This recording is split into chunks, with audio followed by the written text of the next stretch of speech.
Online ज्ञानी platform पे आपका स्वागत है। लास्ट वीडियो में हम लोगों ने गॉस लॉ से रिलेटेड उसके बेसिक टर्म्स क्या थे देख लिए थे। अब जो बेसिक टर्म हम लोग देख लिए थे, अब गॉस लॉ के स्टेटमेंट को हम लोग देखेंगे और इसके एप्लीकेशन को देखेंगे। और हम देखेंगे कि जो बेसिक टर्म्स पे हम लोगों ने 40-42 मिनट स्पेंड किए थे, उनका कैसे क्या करेंगे, यूटिलाइजेशन कैसे करेंगे और अपने क्वेश्चंस को कैसे सॉल्व करेंगे। तो गॉस लॉ को मैंने पहले भी बता रखा है। गॉस लॉ क्या करता है, इलेक्ट्रिक फील्ड को फाइंड करने के लिए जो पहले हम लोग इलेक्ट्रिक फील्ड फाइंड आउट करते थे अलग अलग तरीके से, जैसे हम लोगों ने एक फॉर्मूला पढ़ा था F is equal to Q E, उसके द्वारा फाइंड आउट करते थे। जब हमको क्या पता चल जाता था, फोर्स पता चल जाता था और चार्ज पता होता था। दूसरा, इस वाले फॉर्मूले से पहले हम लोग करते थे F is equal to q into E, यहाँ से क्या करते थे, इलेक्ट्रिक फील्ड निकाल लेते थे।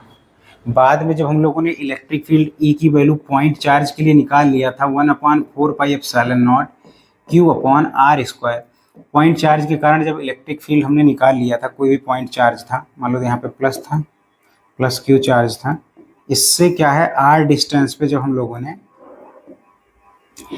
निकालने सीख लिया था तो क्या आया था, ये वाली वैल्यू हमारी आ गई थी इलेक्ट्रिक फील्ड की, ये वाली वैल्यू आ गई थी। जब इलेक्ट्रिक फील्ड की ये वैल्यू आ गई थी, हमको मिल गया था, तो फिर उसके बाद हम लोगों ने क्या किया था, चाहे आपके पास एक चार्ज सिस्टम हो या फिर आपके पास मल्टीपल चार्ज सिस्टम हो, उसके लिए भी हमने क्या किया था, फॉर्मूले को डिराइव कर लिया था। बट ये तो हमारा क्या था, डिस्क्रीट चार्ज सिस्टम्स के लिए था। अगर हम कंटिन्यूस चार्ज सिस्टम की बात करें, ये सब हमारे क्या थे, डिस्क्रीट चार्ज सिस्टम के लिए हम लोगों ने देख लिया था। लेकिन हमने जब आगे बढ़ के देखा था, कंटिन्यूस चार्ज डिस्ट्रीब्यूशन देखा था, उसमें क्या हो रहा था, इसमें थोड़ी सी क्या हो रही थी, प्रॉब्लम आ रही थी। तो उसी कंटिन्यूस चार्ज डिस्ट्रीब्यूशन के लिए, चाहे वो लाइन चार्ज डेंसिटी हो, चाहे वो हमारे पास स्ट्रेट वायर हो जिसपे यूनिफॉर्मली चार्ज डिस्ट्रीब्यूट हो, और वो चाहे जो है हमारे पास कोई सीट हो जिसपे चार्ज क्या हो, यूनिफॉर्मली डिस्ट्रीब्यूट हो, उस पर चार्ज किसी भी तरीके का हो, हम लोग क्या करते थे, फॉर्मूला डिराइव कर लेते थे। और अब यहीं पे क्या हो सकता है, नेगेटिव भी हो सकता है। ये तो पॉजिटिव चार्ज सीट हो गया, नेगेटिव हो गया, ये पॉजिटिव के लिए फाइंड आउट कर लेंगे, नेगेटिव के लिए। तो इसमें क्या हो रहा था, इलेक्ट्रिक फील्ड निकालना हमारे लिए क्या हो रही थी, थोड़ी सी प्रॉब्लम की बात हो रही थी इलेक्ट्रिक फील्ड निकालने के लिए। तो उसी को जो है गॉस लॉ के द्वारा देखेंगे कि कैसे हमारे पास अगर कंटिन्यूस चार्ज डिस्ट्रीब्यूशन है, ये देखिए हमारे पास क्या हो गया, 3D हो गया, इसके जो है सरफेस पे पूरी तरीके से चार्ज अगर डिस्ट्रीब्यूट है तो किस तरीके से हम लोग उसको निकालेंगे। अगर कोई स्फेरिकल सेल है तो कैसे हम लोग इलेक्ट्रिक फील्ड की वैल्यू को निकालेंगे, वो सब हम किससे देखेंगे, गॉस लॉ से देखेंगे। आइए हम लोग गॉस लॉ के स्टेटमेंट को देखते हैं, फिर गॉस लॉ को कैसे अप्लाई करेंगे ये हम लोग देखेंगे। As a simple application of idea of electric flux, इस जो गॉस लॉ यूज करता है वो इलेक्ट्रिक फ्लक्स के कॉन्सेप्ट को यूज करता है, जिसको हम लोगों ने पिछले क्लासेस में देख लिया था कि इलेक्ट्रिक फ्लक्स के कॉन्सेप्ट को कैसे यूटिलाइज करेंगे। स्टेटमेंट देखते हैं, the net outward normal electric flux. अभी आप ऐसे समझिए, द नेट आउटवर्ड, नेट का मतलब टोटल जो चार्ज है किसी भी सरफेस के अंदर में, सपोज करते हैं आपके पास ये कोई क्लोज्ड सरफेस है, ठीक है, यहाँ पे हमने प्लस क्यू चार्ज ले रखा है, माइनस क्यू चार्ज ले रखा है एक पॉइंट पे, और यहाँ पे एक क्या ले रखा है, प्लस क्यू चार्ज ले रखा है। तो नेट चार्ज इसके पे क्या हुआ, इसके कारण ये तो जीरो हो गया, नेट चार्ज इस पे कितना आ गया, प्लस क्यू आ गया। तो वही कह रहा है, the net outward normal electric flux. अब इसके कारण इलेक्ट्रिक फ्लक्स कहाँ जा, बाहर, इलेक्ट्रिक फील्ड बाहर जा रही होगी, तो वही number of, total number of field lines passing through any particular area is called as electric flux हो जाएगा। तो वही कह रहा है कि electric flux through any closed surface. सबसे खास बात क्या होना है कि आपके पास जो सरफेस होगा वो क्या होगा, क्लोज्ड सरफेस होना चाहिए, ओपन सरफेस नहीं होगा। और जनरली हमारे पास जितने भी क्लोज सरफेस होंगे सब के सब क्या होने वाले हैं, 3 डायमेंशनल होने वाले हैं। चाहे जो भी हम क्लोज सरफेस लेंगे, चाहे क्लोज सरफेस हम क्या ले लें, सिलेंडर ले लें, जब अभी लेंगे तो देखेंगे कहाँ किसकी ज़रूरत पड़ेगी। चाहे हम लोग क्या ले लें, स्फेयर ले लें,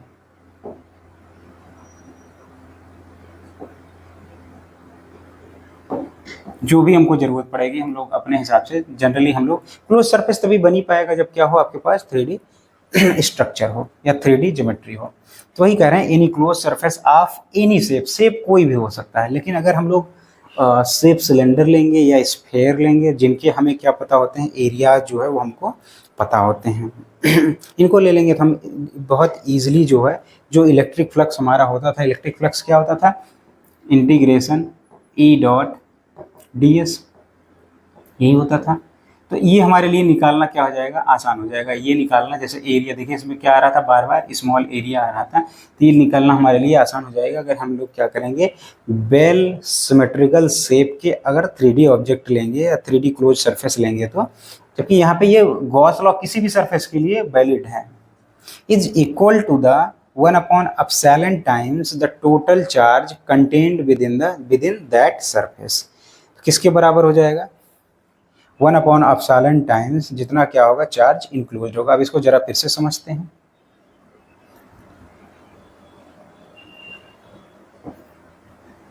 ठीक है अब इसको, इसके जरा स्टेटमेंट को समझते हैं। कह रहे हैं हमारे पास गॉस लॉ को समझते हैं, कोई भी किसी भी शेप का मान लेते हैं, ये हमने क्या किया, एक किसी भी आर्बिट्रेरी शेप का ले लिया और इसमें हमने कितना रख लिया, चार्ज क्यू अंदर क्लोज्ड है। तो इसके द्वारा जो इलेक्ट्रिक फ्लक्स होगा, टोटल इलेक्ट्रिक फ्लक्स होगा जो इससे पास हो रहा होगा,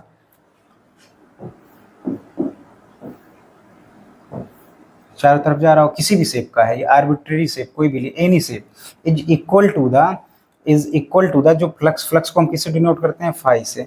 फाई कितना हो रहा होगा, और फाई का फॉर्मूला क्या था, क्लोज्ड ई डॉट डी एस था।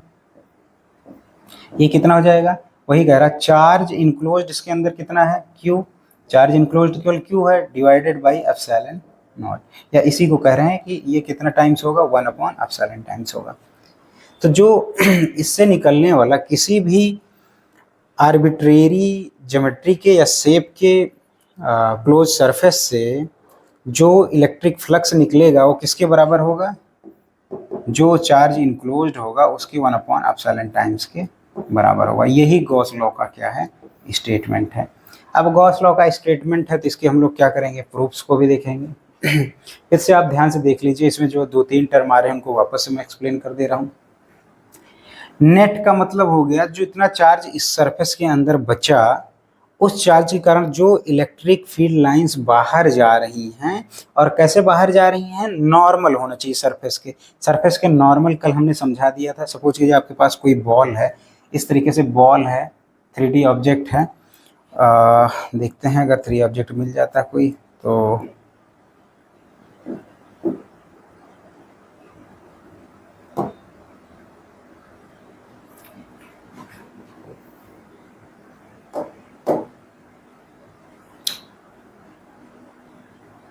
नॉर्मल का मतलब वही क्या हो गया था, हमने बताया था परपेंडिकुलर, सरफेस के क्या होना चाहिए, परपेंडिकुलर हो। ये मैंने एग्जांपल लेके बताया था, ये अगर मैं एक पर्टिकुलर सरफेस लूँ, ये बोर्ड का सरफेस लूँ, तो ये बाहर की तरफ हमने देख लिया था कैसे नॉर्मल आउटवर्ड हो जाएगा। तो वही था कि नॉर्मल क्या होना चाहिए, इतने का मीनिंग हमको समझ में आ गया, इतने लाइन की समझ में आ गया। तो जो अगर इतने की मीनिंग हमको समझ में आ गई तो आगे देखते हैं हम लोग।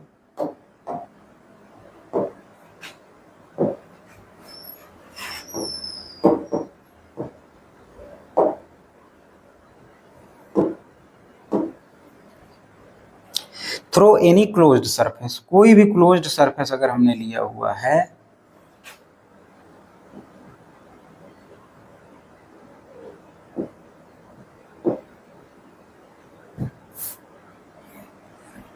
किसी भी शेप का क्लोज्ड सरफेस हमने लिया हुआ, इससे जो नेट इलेक्ट्रिक फ्लक्स पास होगा वो क्या होगा, जो 1/epsilon नॉट टाइम्स होगा, जितना उसके अंदर क्या होगा, चार्ज इनक्लोज होगा। इस सिंपली फॉर्म में गॉस लॉ क्या कहता है, F equal to Q/epsilon not. अब आइए जरा इसके स्टेटमेंट को हम लोगों ने समझ लिया, तो अब जरा क्या करेंगे, इसके मैथमेटिकल फार्मूले को देखते हैं। जैसे यहाँ पे जो इसका मैथमेटिकल फार्मूला देखते हैं कैसे दिया जाता है, जो आपको मैंने अभी समझाया। Gauss law states that the electric flux through a closed surface is directly proportional to the total charge enclosed within that surface। तो ऑब्वियस सी बात है, पिछली बार भी हमने अभी थोड़ी देर पहले देखा था कि जो है, जो हमारा फार्मूला आया था फाई, वो किसके बराबर आया था, क्यू इनक्लोज्ड, जो कि क्यू के बराबर था upon 1 upon epsilon not time था। तो ये इसके तो डायरेक्टली प्रोपोर्शनल है ही है। तो देखिए कैसे मैथमेटिकल लिखा गया है, फाई क्या हो गया हमारा, इलेक्ट्रिक फ्लक्स हो गया। जब इसको हम क्या करते हैं, इलेक्ट्रिक फ्लक्स का फार्मूला जो हमने बनाया था तो इसको हमने समझा था, इसके लिए जो फार्मूला आता है वो आता है E dot D A, surface integral आता है कंटिन्यूस चार्ज डिस्ट्रीब्यूशन के लिए। ये देखिए Q enclosed upon 1 upon epsilon times के क्या हो गया, ये बराबर हो गया। जहाँ पे यहाँ पे ध्यान दीजिए, ई इज द क्या है, इलेक्ट्रिक फील्ड है। फाई ई क्या है, यहाँ पे ई नीचे होना चाहिए, जो ई है वो क्या है यहाँ पे, इलेक्ट्रिक फ्लक्स है। ये सब के बारे में हम लोग जानते हैं। D A is the differential area vector, D A के बारे में हम लोगों ने आपको पहले भी बता रखा है। और क्यू इनक्लोज्ड, यहाँ पे Q enclosed is the total charge enclosed with in the surface epsilon not को सबको पता, परमिटिविटी ऑफ फ्री स्पेस है। ये हो गया इसका मैथमेटिकल। अब जरा गॉस लॉ के हम लोग क्या करेंगे, प्रूफ को देखेंगे कैसे गॉस लॉ जो है वो हर सभी के लिए वैलिड होता है। हम लोग एक पर्टिकुलर केस लेंगे, और उसके द्वारा जो है गॉस लॉ को प्रूफ करेंगे। गॉस लॉ को कई तरीके से प्रूफ किया जाता है, बट हम लोग क्या करेंगे, सबसे सिंपलेस्ट वे का यूज करेंगे। जैसे कई लोग जो है आर्बिट्रेरी शेप लेके हम करेंगे, कोई लोग जो है वो एक पर्टिकुलर शेप लेके करेंगे। तो हम कौन सा करेंगे, यहाँ सिंपली से एक पर्टिकुलर केस लेके करेंगे, वहीं से उसको जनरलाइज कर देंगे। तो गॉस लॉ को प्रूव करते हैं। हम लोगों ने क्या किया, एक चार्ज ले लिया, ठीक है। अब इस चार्ज को हमने क्या किया, ये चार्ज ले लिया हमने, सेंटर पे ले लिया है इस चार्ज को। अब इसको हमने क्या किया, एक स्फेयर के साथ हमने क्या किया, इसको इनक्लोज कर दिया। जो यहाँ पे हमने चार्ज लिया था इसको क्या कर दिया, एक स्फेयर के साथ हमने इसको इनक्लोज कर दिया। अब ऑब्वियस सी बात है, हमें फाई इलेक्ट्रिक फ्लक्स निकालना है। इलेक्ट्रिक फ्लक्स हम लोग निकाल लें, अगर वो क्यू अपॉन एप्सिलॉन नॉट के बराबर आ जाए तो ये हमारा। अब ध्यान से देखिए, सबसे पहले हमको क्या लेना पड़ेगा, इसके लिए क्या लेना पड़ेगा, इसके सरफेस पे हम कहीं भी सरफेस पे क्या ले लेंगे, एरिया एलिमेंट ले लेंगे, छोटा सा एरिया एलिमेंट ले लेंगे। अभी आपको समझ में आएगा, इस छोटे से एरिया एलिमेंट को हम डीएस बोल रहे हैं। ये हमने क्या ले लिया, डीएस ले लिया। और आप सभी को पता है डीएस जो है, अगर आपके पास एक बॉल हो और छोटा सा पैच उस पर आप ले लें, तो जब उसका एरिया वेक्टर आप लिखेंगे तो उसकी डायरेक्शन क्या होगी, ये पेन उसके ऊपर आप रख दीजिए, तो जो परपेंडिकुलर होगा तो वही हो जाएगा। अब इस पर रखेंगे तो ये क्या हो जाएगा, ये हो जाएगा उसके एरिया वेक्टर डीएस की डायरेक्शन हो जाएगी। अब हम सभी को पता है कि अगर कोई इलेक्ट्रिक फील्ड है और उसके अंदर पॉजिटिव चार्ज के कारण वो है, तो क्या होगा, नॉर्मली आउटवर्ड, बाहर की तरफ होगा, ठीक है। तो इलेक्ट्रिक फील्ड जो यहाँ पे, इलेक्ट्रिक फील्ड की डायरेक्शन ये भी क्या होगी, दोनों की सेम हो गई, ई भी इसी तरफ हो गया और डीएस भी क्या हो गया। ये हमने ताकि आपको दिखाया है इलेक्ट्रिक फील्ड वेक्टर, जो इलेक्ट्रिक फील्ड होगा इसके कारण इस बहुत छोटे से पैच पे, एरिया एलिमेंट पे, जो उसका एरिया बहुत छोटा सा एरिया, इसलिए हमने डीएस लिया होगा और यहाँ पे डीएस के हमने वेक्टर को दिखाया। तो ये वेक्टर भी यही होगा, यानी कि इलेक्ट्रिक फील्ड एंड डीएस के बीच में जो एंगल होगा वो थीटा कितना हो गया है, इस केस में 0 डिग्री हो गया। अब जरा ये फ्लक्स को कैलकुलेट करते हैं। सबको पता है क्या आना चाहिए। अब फ्लक्स कैलकुलेट करने के लिए हम सभी को पता है formula, surface integral E dot d s is equal to, निकालना है हमको, ठीक है। अब ध्यान से देखिए, ई जो है, अगर इसका रेडियस, जो भी रेडियस मान लेते हैं, इसका रेडियस क्या हो गया, आर हो गया। तो जब भी डॉट प्रोडक्ट हम लोग ओपन करते हैं तो क्या आता है, E d s cos theta. और ध्यान से देखिए थीटा क्या है, 0 है, तो यहाँ पे हमने लिया, तो ई डी एस कितना हो गया, कॉस 0 डिग्री हो गया। कॉस 0 की वैल्यू कितनी होती है, 1 होती है। तो जो हमारी वैल्यू आ गई, ये आ गई ई डॉट डी एस आ गया, ठीक है, वो 1 हो गया। अब आप सभी को पता है, आर डिस्टेंस पे किसी भी पॉइंट चार्ज के कारण जो इलेक्ट्रिक फील्ड होता है वो होता है E is equal to 1/4 pi epsilon naught q upon r square, ठीक है। अब यहाँ जरा वैल्यू पुट करते हैं इसका, जिसकी जब वैल्यू पुट करेंगे तो ये सरफेस इंटीग्रल रहा। इस सरफेस इंटीग्रल इसलिए लगाया गया कि पूरे सरफेस को हमको क्या करना है, ऐड करना है। तो 1/4 pi epsilon naught q upon r square ds हमने ले लिया, ठीक है, ds ले लिया। अब जो जो कांस्टेंट है उसको हम क्या करेंगे, बाहर ले लेंगे। ध्यान से देखिएगा क्या क्या कांस्टेंट रहेगा इसमें। अगर हम लोग ध्यान से देखें, क्यू जो चार्ज है उसकी वैल्यू क्या रहेगी, कांस्टेंट रहेगी। इस सरफेस पे एरिया पे कहीं भी जब r ही डिस्टेंस है तो r डिस्टेंस पे आप कहीं भी चले जाएंगे उस सरफेस पे क्या होगा, हमेशा वैल्यू क्या होगी, सेम होगी। तो हमने क्या किया, सबकी वैल्यू को जैसे आप रखेंगे उस सरफेस पे आर क्या हो जाएगा, आर भी कांस्टेंट हो जाएगा, 4πε0 तो पहले से कांस्टेंट है। इसकी वैल्यू क्या आ गई, 1/4πε0, 1/4πε0 Q/r²। तो बचा क्या, ds। अब बताइए पूरे के पूरे सरफेस पे ये छोटा सा पैच है, जो हमने बोला था फुटबॉल की आप बॉल ले लीजिए, छोटे छोटे पैच फुटबॉल पे हैं, सबका एरिया ds हो गया। और ds को क्या कर दे रहे हैं, पूरे के पूरे सरफेस पे हम ऐड कर दे रहे हैं। तो हमको पूरा का पूरा जब ds को ऐड कर देंगे तो पूरा का पूरा क्या मिल जाएगा, स्फेयर का सरफेस मिल जाएगा। और स्फेयर का सरफेस एरिया कितना होता है, 4πr²। यहाँ पे हमारी वैल्यू आ जाएगी 1/4πε0 Q/r²। यहाँ पे क्या आ गया, 4πr²। अब ध्यान से देखिए यहाँ से क्या क्या कैंसिल हो गया, 4π कैंसिल हो गया, 4π कैंसिल हो गया, ये कैंसिल हो गया, ये कैंसिल हो गया। तो क्या बचा, Q/ε0। यही मैं कह रहा था। तो यहाँ से हमारा क्या हुआ, जो फाई की वैल्यू आई है, जो फाई ई इतनी देर से चल रहा था, तो हमारा फाइनली क्या वैल्यू आ गया, जो इलेक्ट्रिक फ्लक्स आ गया इस सरफेस के द्वारा Q/ε0। ये तो मैंने किसके लिए निकाला है, एक पर्टिकुलर केस के लिए निकाला। यहाँ पे क्यों इनक्लोज्ड हमने किसके लिए निकाला, एक पर्टिकुलर केस के लिए निकाला। लेकिन ये गॉस लॉ जो है, कोई भी आप सरफेस ले लेंगे उसके लिए क्या होगा, ये वैलिड होगा। तो यहाँ से हम लोगों ने क्या देख लिया, गॉस लॉ का प्रूफ देख लिया और गॉस लॉ का प्रूफ भी देख लिया, और गॉस लॉ के बारे में थोड़ा बहुत ये भी सीख लिया कि किस तरीके से क्लोज्ड सरफेस को हम लोग चूज करेंगे और उसके लिए किस तरीके से फ्लक्स E.ds को फाइंड आउट करेंगे। तो आइए गॉस लॉ का एक डायरेक्ट रिजल्ट होता है उसको देखते हैं। जैसे यहाँ पे गॉस लॉ का एक डायरेक्ट रिजल्ट देखते हैं। गॉस लॉ क्या आ गया था हमारे पास बेटा, हमारे पास जो गॉस लॉ आया हुआ था वो आया हुआ था कि जो फाई ई होता है या E.ds होता है, ये पूरे के पूरे सरफेस पे E.ds वेक्टर होता है, किसके बराबर होता है, Q/ε0 के। अब अगर ध्यान से देखिए डायरेक्ट अगर मैं फ्लक्स की बात करूं फाई ई की, तो ये किसके बराबर है, Q/ε0। अगर किसी भी सरफेस के अंदर Q जीरो हो, किसी भी सरफेस के अंदर अगर कोई चार्ज ही ना हो, जैसे एक एग्जांपल देखिए, मैं मान लेते हैं हम लोग कि हमारे पास क्या है, एक सिलेंडर है, ये क्या ले लिया, एक सिलेंडर ले लिया, ठीक है। अब इसको हमने क्या किया, यूनिफॉर्म इलेक्ट्रिक फील्ड में रख दिया। भाई हम किसी तरीके से इलेक्ट्रिक फील्ड को क्या किए हैं, जनरेट किए हैं। कैसे जनरेट किए होंगे, किसी भी तरीके से। मान लीजिए यहाँ पे हमने क्या किया, एक पॉजिटिव रॉड को ले लिया, पूरे के पूरे क्या किया, एक पॉजिटिव रॉड को ले लिया। तो इसकी इलेक्ट्रिक फील्ड बाहर की तरफ जाएगी, इधर जाएगी,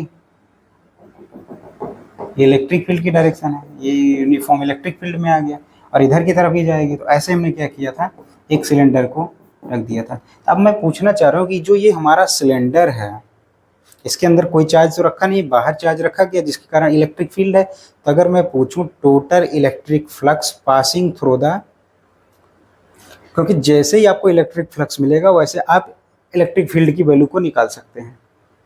तो इसके अंदर कोई चार्ज है, कोई चार्ज नहीं, तो डायरेक्ट आप क्या बता सकते हैं, गॉस लॉ का डायरेक्ट रिजल्ट आप बता सकते हैं गॉस लॉ से, क्योंकि Q इनक्लोज्ड जीरो है तो जो इससे पास होने वाला इलेक्ट्रिक फ्लक्स जीरो होगा। अगर इलेक्ट्रिक फ्लक्स जीरो होगा तो क्या होगा, यहाँ पे टोटल इलेक्ट्रिक फ्लक्स क्या हो जाएगा, हमारा जीरो हो जाएगा। जरा देखते हैं कैसे जीरो हो जाएगा, कैसे इसको बताया गया होगा जीरो हो जाएगा। आइए इसको थोड़ा सा और ध्यान से स्टडी करते हैं ताकि आपको समझ। यहाँ गॉसियन सरफेस देखिए सिलेंडर का, अभी गॉस जो है हमने क्या किया, एक लिया हुआ है, ये देखिए हमने एक यूनिफॉर्म इलेक्ट्रिक फील्ड ऐसे दिखा दिया, और हमने क्या किया, एक सिलेंडर ले लिया जिसकी एक्सिस जो है, प्रिंसिपल एक्सिस जो है वो क्या है, पैरेलल है किसके, इलेक्ट्रिक फील्ड के, ठीक है। अब ये पूरा का पूरा क्या है, इलेक्ट्रिक फील्ड के अंदर रखा हुआ है। तो चूंकि इसके अंदर कोई चार्ज नहीं है तो हमको पता है इलेक्ट्रिक फ्लक्स क्या आने वाला है, जीरो आने वाला है। ठीक है, इलेक्ट्रिक फ्लक्स जीरो आएगा। तो जब इलेक्ट्रिक फील्ड हम लोग निकालेंगे तो वो भी क्या आने वाला है, इससे पास होने वाला इलेक्ट्रिक फील्ड जो होगा वो भी क्या होगा, नेट इलेक्ट्रिक फील्ड, वो भी क्या होने वाला है, जीरो होने वाला है। ठीक है, देखते हैं कैसे। अब ध्यान से देखिए, इसके पास तीन सरफेस है। एक तो ये क्रॉस सेक्शनल एरिया है, ये क्रॉस सेक्शनल एरिया, ये भी क्या है, क्रॉस सेक्शनल एरिया, जिसकी वैल्यू क्या होगी, पाई आर स्क्वायर होगी। ये क्या है, कर्व्ड सरफेस एरिया। ये क्या हो गया, कर्व्ड सरफेस एरिया। तीन सरफेसेस हैं हमारे पास। अब जरा देखते हैं, अगर हम लोग इस सरफेस की बात करें, यहाँ पे जो हमारे पास सरफेस है, इसके लिए अगर हम लोग डीएस एरिया एलिमेंट या इसके अगर डायरेक्शन को देखें तो क्या हो जाएगा बेटा, नॉर्मली आउटवर्ड होना चाहिए, इस तरीके से है। तो ये वाला क्रॉस सेक्शन है, इसके लिए क्या होगा, नॉर्मल आउटवर्ड होगा, जो इसकी एरिया एलिमेंट होगा। एरिया एलिमेंट किस तरफ आ गया, डीएस, बाहर की तरफ आ गया। वैसे ही इस सरफेस के लिए अगर हम बात करें, एरिया एलिमेंट किस तरफ हो जाएगा, इस डायरेक्शन में हो जाएगा। लेकिन अगर कर्व सरफेस पे कोई भी एरिया एलिमेंट हम डीएस लेते हैं तो वो कहाँ जाएगा, ये देखिए इसका जो एरिया एलिमेंट किस तरफ चला जाएगा, डीएस, बाहर की तरफ चला जाएगा। अब जरा ध्यान से देखिए, जो इलेक्ट्रिक फील्ड है इसके इस डायरेक्शन में है, इलेक्ट्रिक फील्ड की डायरेक्शन ये है यहाँ पे। तो जो यहाँ पे थीटा होने वाला वो क्या होने वाला है, 180 डिग्री होने वाला है। अगर इस एरिया के कारण जो फ्लक्स पास हो रहा है उसको मैं φ1 बोलूँ, उसको अभी मैं निकालूंगा। और इसके कारण कर्व सरफेस एरिया के कारण अगर मैं इसको φ3 बोलूँ और इसके कारण क्या बोलूँ, φ2 बोलूँ। ये हमारा दूसरा सरफेस था, ये हमारा पहला सरफेस था, ये हमारा तीसरा सरफेस था। ये हमारा कौन सा सरफेस, तीनों तीनों सरफेस से पास होने वाला इलेक्ट्रिक फ्लक्स हम लोग निकालें तो जो नेट इलेक्ट्रिक फ्लक्स होगा, फाई इज इक्वल टू क्या होना चाहिए, φ1 प्लस φ2 प्लस φ3। अब जरा अलग अलग निकाल लेते हैं, φ1 निकालने जाते हैं, क्या हो जाएगा, ई डॉट ds हो गया, यहाँ पे सरफेस लगाया। अब जरा इनको डॉट प्रोडक्ट को ओपन करते हैं तो क्या हो गया, ई d s cos 180 degree. Cos 180 की वैल्यू क्या होती है बेटा, -1 होती है। तो इसकी वैल्यू क्या हो गई, ऐसे ही इसकी वैल्यू अगर हम लोग निकालेंगे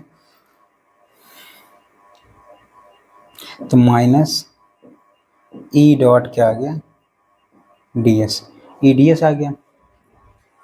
ठीक है, ये वैल्यू हमारे पास आ गई। अब इसको ऐसे रहने देते हैं। ठीक है, अब दूसरे सरफेस के कारण निकालें। जब दूसरे सरफेस के कारण आप निकालेंगे तो जो इसका ये है और इलेक्ट्रिक फील्ड की डायरेक्शन ये है बेटा, तो इन दोनों के बीच का जो एंगल है 90 है। और कॉस 90 क्या होता है, 0 होता है। कॉस 90 जो होता है, अब यही अगर हम φ2 निकालने जाएंगे, φ3 निकालने जाएंगे तो क्या हो जाएगा, सरफेस इंटीग्रल ई डी एस कॉस 90 डिग्री हो जाएगा। कॉस 90 की वैल्यू 0 होती थी, पूरी की पूरी क्या हो जाएगी, 0 हो जाएगी, जिसकी वैल्यू क्या आ जाएगी, 0 आ जाएगी। अब φ3 निकालते हैं हम लोग।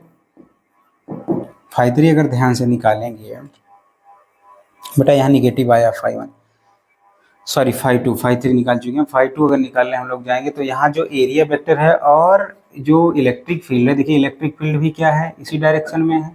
इन दोनों के बीच के एंगल थीटा कितना हो गया, 0 डिग्री हो गया। तो ये कितना हो जाएगा, integration S E d s cos 0 degree हो गया। कॉस 0 डिग्री की वैल्यू 1 होती है बेटा, तो ये कितना आ जाएगा, इंटीग्रेशन ई डॉट डी एस। अब तीनों को उठा के इसे में रख देते हैं तो जो फाई नेट हमारे पास आएगा, नेट इलेक्ट्रिक फ्लक्स जो आएगा वो हो जाएगा, φ1 क्या आया था हमारे पास, नेगेटिव में आया था ई डॉट डी एस, ये 0 आया था। फिर एक क्या आया, पॉजिटिव में आया है ई डॉट डी एस। अब देखिए ये भी कैंसिल, ये भी कैंसिल, फाई नेट क्या आ गया, 0 आ गया।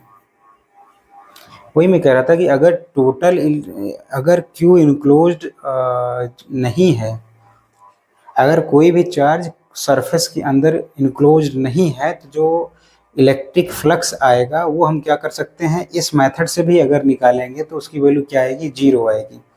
लेकिन वहीं पे अगर हम गॉस लॉ के डायरेक्ट रिजल्ट से भी हम लोग देखें तो वही रिजल्ट आ रहा है। तो गॉस लॉ क्या हो गया हमारे लिए, काफ़ी ज़्यादा यूजफुल हो गया डायरेक्ट रिजल्ट्स को फाइंड आउट करने में। ये तो हमारे पास हो गया हमने दिखाया आपको कैसे इलेक्ट्रिक फ्लक्स जो है, चाहे आप सिंपली कैलकुलेट करो चाहे गॉस लॉ से कैलकुलेट करो, गॉस लॉ को उस चीज़ को क्या कर दे रहा है, बहुत ही आसान कर दे रहा है। और सोचो आपको इलेक्ट्रिक फ्लक्स का जो हमने कॉन्सेप्ट बनाया था, अगर उससे हम लोग गॉस लॉ को उससे हम लोग इलेक्ट्रिक फ्लक्स को फाइंड आउट करते तो इतना लंबा प्रोसेस जाता। लेकिन अगर गॉस लॉ के डायरेक्ट रिजल्ट से हम लोग आ जाते, यहाँ पे अगर गॉस लॉ के हम डायरेक्ट रिजल्ट से आ जाते तो ध्यान से देखिए, उस सरफेस के अंदर जो चार्ज इनक्लोज्ड था वो क्या था, जीरो था। तुरंत ही हमको पता चल जाता जो इलेक्ट्रिक फ्लक्स सिलेंड्रिकल सरफेस से पास हो रहा है वो क्या हो जाता है, जीरो हो जाता है। ठीक है, यहाँ तक ये हमारा क्या रहा, गॉस लॉ हम लोगों ने समझ लिया, गॉस लॉ का स्टेटमेंट समझ लिया। इसको हमने जो इलेक्ट्रिक फ्लक्स इसके पहले कॉन्सेप्ट डेवलप किया था उसके साथ में इसको जोड़ के भी देख लिया कैसे ये उससे ज़्यादा यूजफुल है। अब हम लोग अगला टॉपिक क्या पढ़ेंगे, एप्लीकेशंस ऑफ गॉस लॉ।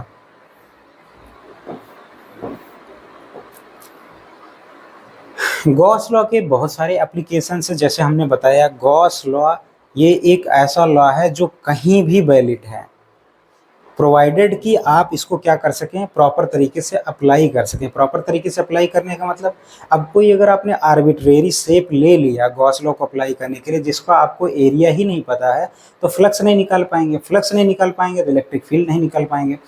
इसलिए जो हम लोग क्लोज सरफेस चूज करते हैं तो बहुत इंटेलिजेंटली चूज करते हैं कि जिसका एरिया वगैरह हम लोग बहुत ईजिली से फाइंड आउट कर सकें। जैसे हम लोग कई बार क्यूब ले लेते हैं, क्यूबॉइड ले लेते हैं, स्फेयर ले लेते हैं, सिलेंडर ले लेते हैं। और दूसरा गॉस लॉ का सबसे इम्पोर्टेंट बात क्या है कि जिस तरीके से मैकेनिक्स में या मोशन में जो तीन लॉज ऑफ मोशन है प्लस चौथा लॉ क्या है, यूनिवर्सल लॉ ऑफ ग्रेविटेशन, चारों को अगर आप ऐड कर देते हैं तो यूनिवर्स के किसी भी मोशन की प्रॉब्लम को आप सॉल्व कर सकते हैं, प्रोवाइडेड कि वो रिलेटिव मोशन ना हो, क्योंकि वो रिलेटिविटी आइंस्टीन ने अलग थ्योरी में दी थी। वैसे ही जब इलेक्ट्रोमैग्नेटिज्म में आएंगे बेटा तो मैक्सवेल ने 4 इक्वेशन दी थी, उन 4 इक्वेशंस में से जो हमारा गॉस लॉ था वो एक इक्वेशन है। इसका इंपॉर्टेंस यहाँ से भी बढ़ जाता है, जिसको ये चारों इक्वेशंस आ गए वो पूरे के पूरे इलेक्ट्रोमैग्नेटिज्म का क्या हो जाएगा, मास्टर हो जाएगा। तो इसलिए भी इस लॉ का ज़्यादा इंपॉर्टेंस हो जाता है क्योंकि मैक्सवेल के 4 इक्वेशंस में से एक इक्वेशन ये भी है। तो जो हमारे पास जो general application 3 application Gauss law के हैं उनको हम लोग जल्दी से देखते हैं। पहला एप्लीकेशन होता है electric field due to and infinitely long uniformly charge wire. कोई भी हमारे पास, जैसे ये हमारे पास पेन है, ये हमारे पास क्या हो गया, एक वायर हो गया, अगर इसके ऊपर पूरा का पूरा हमारे पास चार्ज डिस्ट्रीब्यूट हो तो कैसे हम लोग बहुत ईजिली क्या करेंगे, इलेक्ट्रिक फील्ड को फाइंड आउट कर पाएंगे, उसको हम लोग देखते हैं।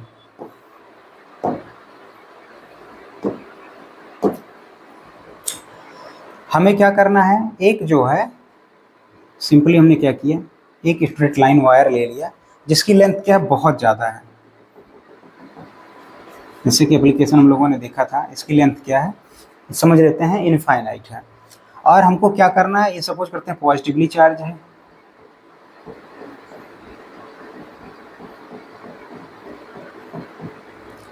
इससे आर डिस्टेंस पे, वायर से आर डिस्टेंस पे हमको क्या करना है, आर डिस्टेंस पे कोई पॉइंट पी है जहाँ पे हमको इलेक्ट्रिक फील्ड की वैल्यू को फाइंड आउट करना है। अब ध्यान से देखिए, हमको क्या करना है, यहाँ पे एक गॉसियन सरफेस चूज करना है, एक क्लोज सरफेस चूज करना है, तभी आप गॉस लॉ को क्या कर पाएंगे, अप्लाई कर पाएंगे। अब देखिए आप क्या कर सकते हैं, क्लोज सरफेस कुछ भी चूज कर सकते हैं, लेकिन अगर आप सिलेंड्रिकल क्लोज सरफेस चूज करेंगे तो वो हमारे लिए बहुत ही ज़्यादा सुटेबल होगा। कैसे देखते हैं हम लोगों ने, यहाँ पे हम क्या कर रहे हैं, एक एल लेंथ का जिसकी रेडियस आर है, जो कि हमको क्या करना था, फाइंड आउट करना था, एक सिलेंडर शेप कर लिया है, एक सिलेंडर जो है क्लोज सरफेस चूज कर लिया है जिसकी लेंथ क्या है, ये लेंथ एल है। और जो इसने चार्ज को इंक्लूड किया है, ये जो हमारे पास लेंथ वायर है इसकी लेंथ इनफाइनाइट है। आर के कंपैरिजन में जो जिस पॉइंट पे हमको इलेक्ट्रिक फील्ड फाइंड आउट करना है इस वायर से, ये जो आर है ये बहुत छोटा है इस वायर के लेंथ में, इसके कंपैरिजन में ये वायर जो है बहुत ही ज़्यादा लंबा है। बट जो हमने चार्ज को इंक्लूड किया है केवल एल लेंथ पे ही चार्ज को हमने इंक्लूड किया है।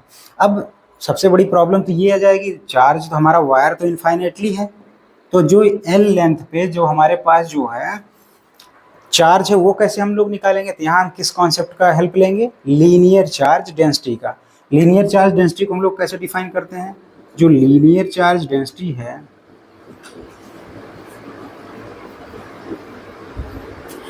Charge per unit length, lambda जो है कैसे हम लोग डिफाइन करते हैं, charge per unit length, linear charge density. तो अगर हमको इस पे चार्ज निकालना होगा तो Q इक्वल टू क्या लिखेंगे हम लोग, लैम्डा इंटू एल। जो Q इनक्लोज्ड होगा एल लेंथ पे Q इनक्लोज्ड जो होगा वो क्या हो जाएगा, lambda into L. Charge density को लेंथ के साथ में मल्टीप्लाई कर देंगे, यहाँ से हमको क्या मिल गया, चार्ज मिल गया। अब आइए डायरेक्ट हम लोग क्या करते हैं, गॉस लॉ को अप्लाई करते हैं। अब गॉस लॉ कैसे अप्लाई करेंगे हम लोग, ये हमने क्या ले लिया, ई dot d S Q enclosed upon epsilon not ले लिया। अब देखिए इलेक्ट्रिक फ्लक्स जो है पूरे के पूरे सरफेस से कैसे निकालेंगे, पास हो रहा है तो इसमें क्या है, अगेन देखिए सिलेंडर शेप हो गया, 3 सरफेसेस इसमें हमको देखने को मिलेंगे, 2 क्रॉस सेक्शनल एरिया है सर्कल शेप के, और हमारे पास एक कर्व सरफेस एरिया है, ठीक है। अब सभी के लिए, अब चूंकि ये क्या है हमारे पास जो है पॉजिटिव चार्ज की जो इलेक्ट्रिक फील्ड है वो पॉजिटिव चार्ज है, तो इस केस में जो लैम्डा हो जाएगा वो क्या हो जाएगा, पॉजिटिव हो जाएगा, लैम्डा पॉजिटिव हो जाएगा। और पॉजिटिव के लिए जो इलेक्ट्रिक फील्ड की डायरेक्शन होती है वो क्या होती है, आउटवर्ड होती है। अब देखिए यहाँ से जो इलेक्ट्रिक फील्ड की डायरेक्शन हो जाएगी, ये इलेक्ट्रिक फील्ड इस तरफ हो जाएगा, ठीक है। और हमारा जो एरिया वेक्टर इस सरफेस के लिए ds होगा वो इस तरफ हो जाएगा। तो जो इन दोनों के बीच में एंगल होने वाला थीटा जो होने वाला है, ये हम नाम दे दे रहे हैं इसको, ये दूसरा सरफेस हमारा, ये पहला सरफेस है, और ये कर्व सरफेस एरिया कौन सा, तीसरा है। तो दूसरे सरफेस के लिए अगर थीटा की बात करें, ये क्या आ गया बेटा, 90 डिग्री आ गया। सिमिलरली अगर फर्स्ट सरफेस के लिए हम लोग बात करें तो जो ई होगा वो क्या हो जाएगा, इस डायरेक्शन में हो जाएगा, क्योंकि पॉजिटिव चार्ज है तो रेडियली आउटवर्ड जाएगा। और जो ds होगा, एरिया एलिमेंट होगा, इस डायरेक्शन में होगा। यहाँ भी जो थीटा हो गया वो क्या हो गया, 90 डिग्री हो गया। और इस कर्व सरफेस एरिया के लिए अगेन आपको क्या करना पड़ेगा, छोटा सा एरिया एलिमेंट हमने क्या चूज कर लिया, ds चूज कर लिया, और वो क्या हो जाएगा, ds इसी डायरेक्शन में हो जाएगा। और इलेक्ट्रिक फील्ड की भी डायरेक्शन क्या हो जाएगी, यही हो जाएगी, क्योंकि पॉजिटिव है, एक ही भी डायरेक्शन, इन दोनों के बीच में थीटा कितना हो गया, 0 डिग्री हो गया। तो अब इसको कैसे अप्लाई करेंगे जरा देखिए, पूरे के पूरे सरफेस के लिए, पूरे के पूरे सरफेस के लिए, सरफेस को हमने तोड़ लिया था 3 पार्ट में। तो आप क्या करेंगे, ई डॉट डी एस किसके लिए लिखा, फर्स्ट सरफेस के लिए, E dot d s second surface के लिए, plus E dot d s third surface के लिए, is equal to q enclosed upon epsilon naught हो गया।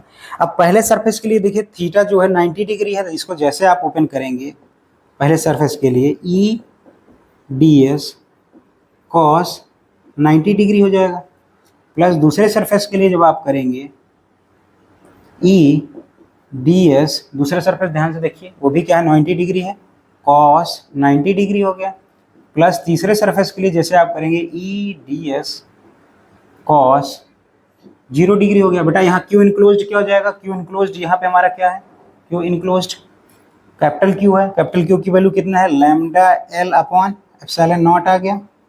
अब ध्यान से देखिए कॉस 90 की वैल्यू 0 होती है, ये टर्म 0 हो गया, ये टर्म 0 हो गया, ये दोनों टर्म 0 हो गए। अब हम लोग क्या करेंगे, तीसरे टर्म को अगर ले लें तो हमारे पास जो बचा तीसरे सरफेस के लिए ई डी एस बचा, ई और डी एस बचा, जो कि किसके बराबर आ गया, lambda l upon epsilon not के बराबर आ गया।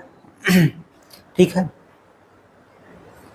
अब आर डिस्टेंस पे जो इलेक्ट्रिक फील्ड होगा वो कांस्टेंट होने वाला है, क्योंकि आर डिस्टेंस पे ये सरफेस यहीं पी पॉइंट पे निकलना चाहिए, यहाँ कोई पॉइंट हो चाहे यहाँ पी पॉइंट हो, अगर आर डिस्टेंस पे होगा तो इलेक्ट्रिक फील्ड की वैल्यू कांस्टेंट होने वाली है। तो इलेक्ट्रिक फील्ड क्या होगा, इंटीग्रेशन से बाहर आ जाएगा, तो ई बाहर आ गया, यहाँ पे बचा डी एस, तीसरे सरफेस के लिए चलता आ रहा है, is equal to lambda into l upon epsilon naught हो गया। अब आप सोचिए सिलेंडर का सरफेस एरिया कितना होता है, 2 पाई आर एल होता है। सिलेंडर का सरफेस एरिया रखेंगे E into 2 pi r into l, तो यहाँ क्या हो गया, lambda l upon epsilon naught. भाई सिलेंडर का सरफेस एरिया क्या होता है, 2 पाई आर एल होता है, total surface area pi r square plus pi r square, और आप ऐड कर दें, क्योंकि सिलेंडर का लेंथ जो है वहाँ 2 पाई आर एच आप जानते होंगे, लेकिन यहाँ पे जो लेंथ है वो क्या है, जो वहाँ हाइट होती थी एच, वही यहाँ पे क्या किसका काम कर रहा है, लेंथ का काम कर रहा है। तो देखिए बेटा लेंथ से लेंथ कैंसिल हो गया, तो जो ई आ गया हमारे पास वो क्या आ गया, lambda upon 2 pi epsilon naught, 2 pi epsilon naught r, ये हमारा क्या आ गया, इलेक्ट्रिक फील्ड आ गया। तो जो पहला एप्लीकेशन गॉस लॉ का था कि इनफाइनेटली लॉन्ग यूनिफॉर्मली चार्ज होना चाहिए, वायर हमारा कैसा इनफाइनेटली लॉन्ग है और वो कैसा होना चाहिए, यूनिफॉर्मली चार्ज होना चाहिए, उसके कारण क्या इलेक्ट्रिक फील्ड को हम क्या कर सकते हैं, फाइंड आउट कर सकते हैं इस तरीके से। अब इसको वेक्टर फॉर्म में कैसे लिखेंगे, ये तो हमारा क्या हो गया मैग्नीट्यूड आ गया इलेक्ट्रिक फील्ड का। अब इलेक्ट्रिक फील्ड को इसको डायरेक्शन के साथ में अगर आपको लिखना है तो कैसे लिखेंगे बेटा, E lambda upon 2 pi r epsilon naught, suppose करो यहाँ पे मैं क्या लिख दे रहा हूँ, एन कैप लिख दे रहा हूँ। अगर लैम्डा पॉजिटिव हुआ तो इलेक्ट्रिक फील्ड की डायरेक्शन कहाँ हो जाएगी, आउटवर्ड हो जाएगी, लेकिन अगर वही लैम्डा निगेटिव हुआ तो वो क्या हो जाएगा, चार्ज की डायरेक्शन में हो जाएगा, इनसाइड हो जाएगा, उसकी जो है डायरेक्शन इलेक्ट्रिक फील्ड की क्या हो जाएगी, इनसाइड हो जाएगी। तो ये हमारा क्या था, पहला गॉस लॉ का एप्लीकेशन था। एप्लीकेशन था electric field due to an infinitely long uniformly charge wire, ये तो हम लोगों ने देख लिया है। Gauss law simplifies the calculation of electric field produced by ये लाइन चार्ज, ये हम लोगों ने देख लिया। अब जो हम दूसरा एप्लीकेशन गॉस लॉ का देखेंगे वो हम लोग देखेंगे electric field due to the uniformly charge thin spherical shell के कारण, ये वाला देखेंगे। आइए देखते हैं। एक सेल है हमारे पास, थिन सेल है, ये हमने क्या ले लिया, एक थिन सेल ले लिया। थिन सेल क्या होता है बेटा, अगर आप क्या करें, आप एक बॉक्स लें जो जिसका शेप सिलेंड्रिकल हो, जिसका शेप सिलेंड्रिकल हो या स्फेरिकल हो, तो उसको क्या करें, स्लाइसेस में आप कट करें। जैसे हम लोग रबड़ बैंड नहीं पहनते हैं, अंदर पूरे तरीके से खाली हो और ये बहुत पतला सा हो, ठीक है, वही क्या होता है, स्फेरिकल सेल होता है। चूंकि स्फेरिकल सेल है तो वैसे ही जब आप किसी हॉलो बॉल को कट करते जाएंगे तो जो पहला स्लाइस तो आपने कट करके हटा दीजिए, तो जो दूसरा स्लाइस कट करेंगे तो इतना थिकनेस उसकी होगी और पूरा का पूरा आर रेडियस होगा, वही वाला। उसी तरीके से हमने ले लिया, क्या ले लिया, इस पर पॉजिटिव चार्ज ले लिया। स्फेरिकल सेल पे हमारे पास पॉजिटिव चार्ज ले लिया हमने। इस स्फेयर की जो स्फेरिकल सेल की जो रेडियस है वो हमने क्या ले लिया, कैपिटल आर ले लिया। अब हमको क्या करना है, गॉस लॉ का एप्लीकेशन करके आर रेडियस के बाहर इलेक्ट्रिक फील्ड निकालना है, आर रेडियस पे निकालना है, यानी कि स्फेरिकल सेल के सरफेस पे निकालना है, और स्फेरिकल सेल के अंदर जब आर जो है आर से लेस है तो सबसे पहला केस हम लोग लेंगे, तब भी हमको इलेक्ट्रिक फील्ड फाइंड आउट करना। सबसे पहले क्या करेंगे, outside the spherical shell, outside the spherical shell, यानी कि जो अगर हमने आउटसाइड द स्फेरिकल सेल लेंगे तो जो हम गॉसियन सरफेस यहाँ पे मान लेते हैं, ये जो है आउटसाइड हमने स्फेरिकल सेल लिया, तो इसको क्या करना पड़ेगा, क्लोज सरफेस, गॉसियन सरफेस बनाना पड़ेगा, जो कि क्या होना चाहिए, क्लोज्ड होना चाहिए। तो इसका रेडियस हमने क्या ले लिया, स्मॉल आर ले लिया, यानी कि इस वाला केस हमारा कौन सा हो जाएगा, जब स्मॉल आर क्या है, ग्रेटर देन कैपिटल आर। और जरा गॉस लॉ को अप्लाई करते हैं इस पर, कैसे करना है, E dot d s is equal to q enclosed upon epsilon naught. अब जरा ध्यान से देखिए, अगर जो पूरा का पूरा चार्ज क्यू इनक्लोज्ड इस पे है, हमने क्या ले लिया, कैपिटल क्यू ले लिया है, ठीक है, कैपिटल क्यू ले लिया, पूरे के पूरे इसके जो सरफेस पे स्फेरिकल सेल पे, क्योंकि स्फेरिकल सेल क्या है बेटा, बहुत ही थिन है और टोटल चार्ज हमने क्या मान रखा है, कैपिटल क्यू मान रखा है इस पे, तो कितना हो गया, कैपिटल क्यू हो गया। जरूरत पड़ने पे आप क्या कर सकते हैं, इसको फाइंड आउट भी कर सकते हैं कि कैपिटल क्यू कितना होगा।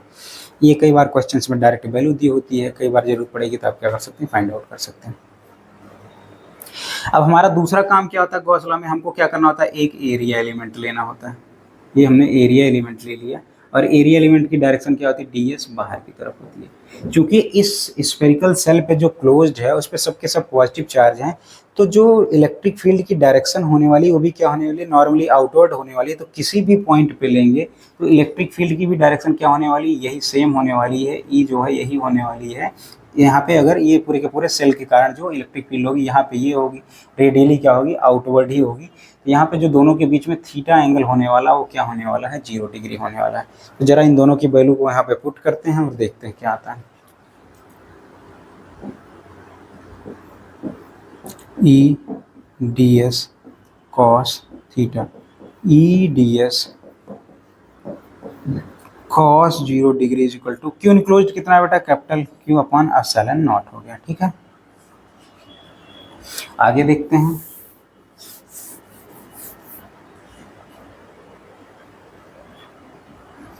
कॉस 0 की वैल्यू 1 होगी, तो जो हमारी वैल्यू आ गई E dot d s, E d s is equal to capital q upon epsilon naught आ गया। अब आप ध्यान से देखिए, ये कैपिटल आर रेडियस पे कहीं भी हो इलेक्ट्रिक फील्ड की वैल्यू क्या होने वाली है, कांस्टेंट होने वाली है। तो ये क्या हो जाएगा, इसको आप क्या कर सकते हैं, इलेक्ट्रिक फील्ड को बाहर ले सकते हैं, या इसकी पूरी वैल्यू को जो है इसको और थोड़े डिटेल में समझ लेते हैं। 1/4 पाई एप्सिलॉन नॉट, ये पूरा का पूरा क्यू अपॉन आर स्क्वायर, यहाँ पे साथ हमने क्या ले लिया, डी एस ले लिया, equal to capital q upon क्या आ गया, आर स्क्वायर। चूंकि हमको इलेक्ट्रिक फील्ड की वैल्यू को फाइंड आउट करना है, चाहे इसकी वैल्यू को क्या करें यहाँ पे ना पुट करें, और हमको क्या करना है, इलेक्ट्रिक फील्ड की वैल्यू को फाइंड आउट करना है। वैसे ये कांस्टेंट रहेगा, ये क्या करेगा, इंटीग्रेशन से बाहर आ जाएगा। तो ये ई क्या हो गया, बाहर आ गया।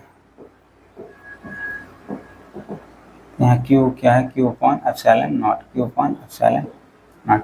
अब डी एस क्या होगा, इसका पूरा का पूरा सरफेस एरिया, जरा पुट कर देते हैं बाहर वाले का, स्फीयर का हम लोग सभी जानते हैं 4 pi small r square is equal to q upon epsilon naught. तो E इज इक्वल टू अगर हम लोग देखें तो E की जो वैल्यू आ गई 1/4 पाई एप्सिलॉन नॉट, क्या आ गया, क्यू अपॉन आर स्क्वायर।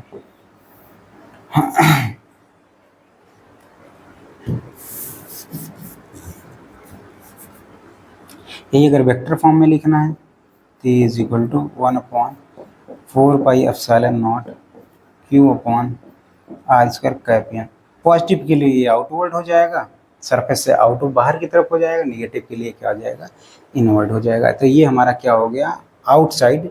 जब r greater than capital r है, small r greater than capital r है, तब के लिए हमारे पास इलेक्ट्रिक फील्ड की क्या आ गई, वैल्यू आ गई।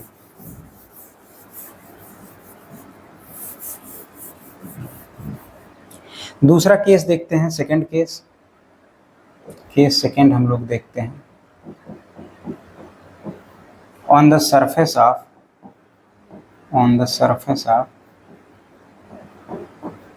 स्फेरिकल सेल, यानी कि कैपिटल आर किसके बराबर है। अब ऑब्वियस सी बात है, जब ये इसी पे आ गया, सरफेस पे ही आ गया, तो इसमें कोई बहुत ज़्यादा परिवर्तन नहीं होता है। जो इलेक्ट्रिक फील्ड की वैल्यू, चार्ज इनक्लोज्ड उतना ही होता है, तो जो इलेक्ट्रिक फील्ड की वैल्यू आती है, जितना आउटसाइड होता है सिमिलरली कितना आ जाता है इलेक्ट्रिक फील्ड की वैल्यू, सिमिलर जितना आउटसाइड होता है उतना ही क्या होता है, इसके सरफेस पे भी होता है। और ऑब्वियस सी बात है, आर कैपिटल आर के बराबर होना चाहिए, चार्ज इनक्लोज्ड उतना ही है, तो ये भी कितना था, 1/4 pi epsilon naught capital q upon r square. Again इसको अगर वेक्टर फॉर्म में आपको लिखना है तो आप क्या करिए, E is equal to 1/4 pi epsilon naught q upon r square, इसके साथ में क्या हो गया, कैप एन हो गया। अब कैप एन की मतलब, कैप एन का क्या मतलब हो गया बेटा, अगर ये पॉजिटिव चार्ज है तो पॉजिटिव चार्ज के कारण इलेक्ट्रिक फील्ड क्या होती है, नॉर्मली आउटवर्ड होता है, और यही अगर नेगेटिव चार्ज होता है तो इसके कारण इलेक्ट्रिक फील्ड क्या हो जाएगा, नॉर्मली इनवर्ड हो जाएगा। इसका लास्ट केस और तीसरा केस देखते हैं। थर्ड केस देखेंगे कि जब इनसाइड हम लोग सरफेस को, गॉसियन सरफेस को इनसाइड ले लेंगे, तो ये थर्ड केस हम लोग देखते हैं कि जब हम लोग क्या करेंगे, इस बार इनसाइड ले लेंगे। ये डायरेक्ट आप देख के बता सकते हैं हमने क्या किया है, स्मॉल आर को, इस बार स्मॉल आर को क्या ले लिया, इनसाइड ले लिया। जैसे आप इनसाइड ले लेंगे और आप गॉस लॉ को अप्लाई करेंगे, ई डॉट डी एस, यहाँ पे क्या हो गया, सरफेस हो गया, ई डॉट डी एस अप्लाई करेंगे, क्यू इनक्लोज्ड अपॉन क्या हो गया, एप्सिलॉन नॉट। अब यहाँ बताइए कोई क्यों इनक्लोज है, चार्ज कोई इनक्लोज है, कोई चार्ज इनक्लोज नहीं, तो चार्ज इनक्लोज जीरो हो गया, तो राइट हैंड साइड क्या हो जाएगा हमारा, तो ये क्या आ गया ई डॉट डी एस, ये कर दिया हमने, लिख लिया कॉस थीटा लिख लिया, ठीक है। क्यों इनक्लोज, ये क्या हो गया 0/ε0, जो कि किसके बराबर होगा, जीरो के बराबर हो जाएगा। अब जब ये जीरो के बराबर हो जाएगा, तो अब ये जीरो के बराबर हो गया, तो ये क्या हो जाएगा E integration d s, surface पे d s cos theta is equal to zero. अब ये टर्म कहाँ चला जाएगा, इसके नीचे चला जाएगा, तो ई की वैल्यू क्या आ जाएगी, जीरो हो जाएगी। यानी कि inside the spherical shell electric field की वैल्यू क्या होने वाली है, जीरो होने वाली है। ये भी क्या हो सकता है, direct result of the Gauss law हो सकता है। तो ये आज हमने क्या किया, हम लोगों ने क्या देखा, आज हमने देखा कि किस तरीके से गॉस लॉ को हम अप्लाई कर सकते हैं। सबसे पहले हमने गॉस लॉ के स्टेटमेंट को समझा, गॉस लॉ के स्टेटमेंट को, फिर उसके मैथमेटिकल फार्मूले को समझा, फिर कैसे हमने देखा कि जो इलेक्ट्रिक फ्लक्स हम लोग सिंपल तरीके से फाइंड आउट कर रहे थे उसमें ज़्यादा टाइम लग रहा था, कैसे गॉस लॉ को अप्लाई करके उसको बहुत ही जल्दी सॉल्व कर पा रहे थे और इजीली रिजल्ट को हम लोग फाइंड कर पा रहे थे, वो देखा। और गॉस लॉ के हमने प्रूफ देखा सिंपल मेथड से। उसके बाद गॉस लॉ के एप्लीकेशन में हम लोगों ने क्या किया था, दो एप्लीकेशन देखे गॉस लॉ के। पहला हम लोगों ने देखा जिसमें हमारा वायर इनफाइनाइट था और जिस पे हम लोगों ने पॉजिटिव चार्ज लिया हुआ था, जिसकी वैल्यू आई E is equal to λ/2πε0 r आई थी। फिर उसके बाद हम लोगों ने स्फेरिकल सेल के कारण जो है इलेक्ट्रिक फील्ड की वैल्यू उसके बाहर स्फेरिकल सेल के सरफेस पे और स्फेरिकल सेल के अंदर हम लोगों ने फाइंड आउट किया। तो आज इतना ही रखते हैं, आपसे मिलते हैं नेक्स्ट क्लास में। आज ही आपके टाइम के लिए धन्यवाद।